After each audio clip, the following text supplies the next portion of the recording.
प्रश्न 2, निम्नांकित पूर्णांकों को परिमेय संख्या के रूप में व्यक्त करें। तो प्रश्न 2 का पहला है 7। तो यहाँ पे पूर्णांक दिया हुआ है, इसको परिमेय संख्या के रूप में व्यक्त करना है। तो बस क्या कर देंगे, 7 को लिख लेंगे 7/1। क्यों लिखेंगे ऐसा? तो परिमेय संख्या होता क्या है? तो वैसी संख्या जो p/q के रूप में लिखी जा सके, और जहां p और q क्या है, पूर्णांक है, और q 0 के बराबर नहीं है। तो देखिए 7 को हम 7/1 के रूप में लिख सकते हैं, यानी p/q के रूप में। तो q 0 के बराबर नहीं होना चाहिए। तो 1 है यहाँ पे, देखिए बटा में 1 है, तो 1 0 के बराबर नहीं है। ठीक है, तो 7 को हम क्या लिख सकते हैं, 7/1, क्योंकि 7 को 1 से भाग देंगे तो 7 ही आएगा, यानी 7 को हम लिख सकते हैं 7/1। तो यहाँ पे पूर्णांक दिया हुआ था, 7 क्या है, पूर्णांक है, इसको परिमेय संख्या में बदलना था। तो बस 7 को लिख देंगे 7/1, यानी बटा में 1 लिख देंगे। तो ये क्या हो गया, परिमेय संख्या। तो 7 क्या है, परिमेय संख्या है, क्योंकि 7 को हम परिमेय संख्या के रूप में लिख सकते हैं, जैसे 7/1। दूसरा में है 0।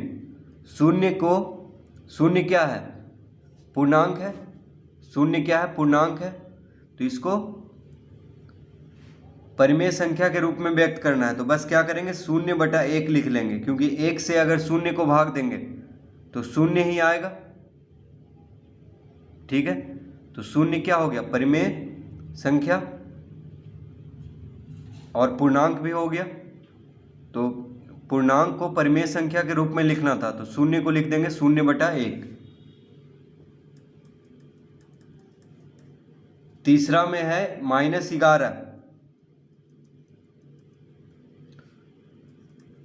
तो -11 यहाँ पे क्या, पूर्णांक है,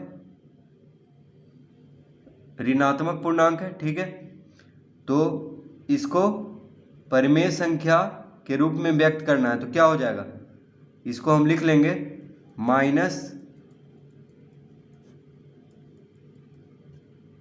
-11/1 हो जाएगा। तो -11 को परिमेय संख्या के रूप में लिखना है, तो बस बटा में 1 लिख देंगे, क्योंकि 1 से भाग देंगे तो भी -11 ही आएगा।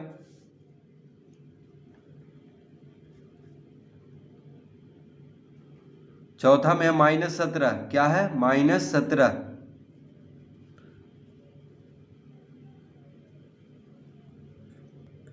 तो इसको परिमेय संख्या के रूप में लिखना है। -17 क्या है, ऋणात्मक पूर्णांक है, तो इसको परिमेय संख्या के रूप में इस तरह लिख लेंगे, -17/1। तो बटा में बस 1 लगा देंगे, तो क्या बन जाएगा, ये परिमेय संख्या। तो इस तरह प्रश्न 2 हल करेंगे। तो पूर्णांक को अगर परिमेय संख्या के रूप में व्यक्त करना है, तो बस क्या लिख लेंगे, बटा में 1 लिख लेंगे। अब प्रश्न 3 हल करेंगे। प्रश्न 3, निम्नांकित परिमेय संख्याओं में धनात्मक एवं ऋणात्मक परिमेय संख्याओं की पहचान करें। तो प्रश्न 3 का पहला में है 3/5। क्या है, 3/5।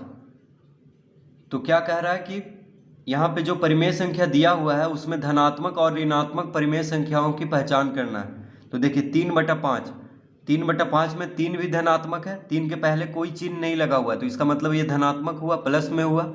और 5 के पहले भी कोई चिन्ह नहीं है, तो ये क्या हुआ, प्लस में हुआ, यानी धनात्मक हुआ। तो इसको हम लिखेंगे धनात्मक। इसका उत्तर क्या होगा, धनात्मक, यानी धनात्मक परिमेय संख्या। तो बस यहाँ पे धनात्मक लिख देंगे।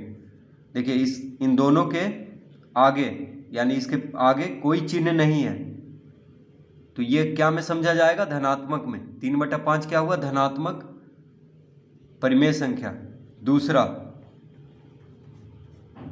दूसरा में दिया हुआ है -5/3, -5/3। तो यहाँ पे 5 माइनस में है यानी ऋणात्मक है, और 3 प्लस में है, तो माइनस प्लस। देखिए 5 माइनस में है, 3 प्लस में है, 3 के आगे कोई चिन्ह नहीं है, तो ये प्लस में हुआ यानी धनात्मक हुआ, और 5 के आगे माइनस का चिन्ह है यानी ऋणात्मक हुआ। तो माइनस में है 5, 3 प्लस में है, तो माइनस प्लस क्या हुआ? माइनस, यानी ऋणात्मक। -5/3 क्या है? ऋणात्मक परिमेय संख्या है, तो हम यहाँ पे लिख देंगे ऋणात्मक। क्या लिखेंगे? ऋणात्मक, यानी -5/3 क्या है? ऋणात्मक है, क्योंकि इन दोनों में से एक क्या है? माइनस में है, तो माइनस प्लस क्या होता है? माइनस, यानी ऋणात्मक होगा। तो -5/3 क्या है? ऋणात्मक परिमेय संख्या। तीसरा में है 7/-11, 7/-11। तो यहाँ पे 7 प्लस में है, देखिए 7 के आगे कोई चिन्ह नहीं है, तो 7 प्लस में हुआ यानी धनात्मक में, और 11 के आगे माइनस का चिन्ह है, तो 11 ऋणात्मक हुआ यानी माइनस में। तो प्लस माइनस, देखिए 7 प्लस में है, 11 माइनस में है, तो प्लस माइनस क्या होता है? माइनस, यानी 7/-11 क्या है? ऋणात्मक परिमेय संख्या है।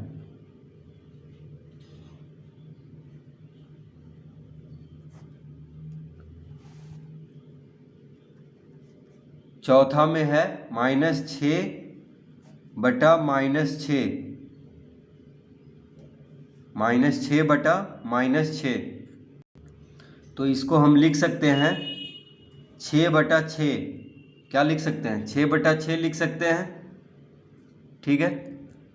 क्यों लिख सकते हैं? क्योंकि देखिए 6 माइनस में है, अंश भी माइनस में है और हर भी माइनस में है, यानी दोनों माइनस में है, तो माइनस माइनस क्या हो जाएगा? प्लस। तो इसको हम लिख सकते हैं सिर्फ 6/6।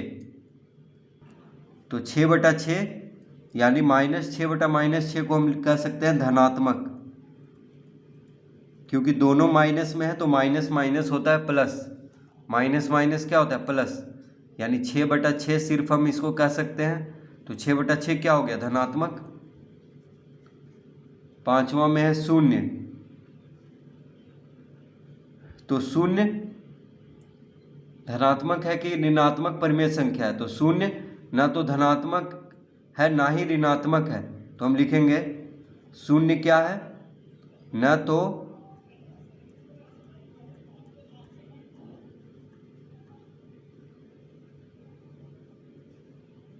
तो धनात्मक एवं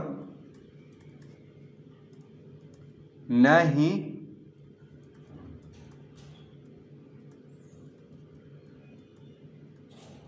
ऋणात्मक। तो 0 न तो धनात्मक है न ही ऋणात्मक है, यानी 0 ना तो प्लस में है ना ही माइनस में है। 0 क्या है?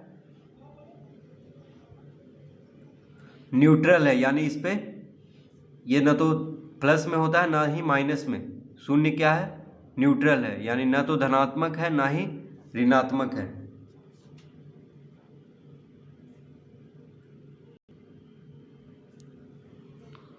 तो इस तरह से प्रश्न 3 हल करेंगे।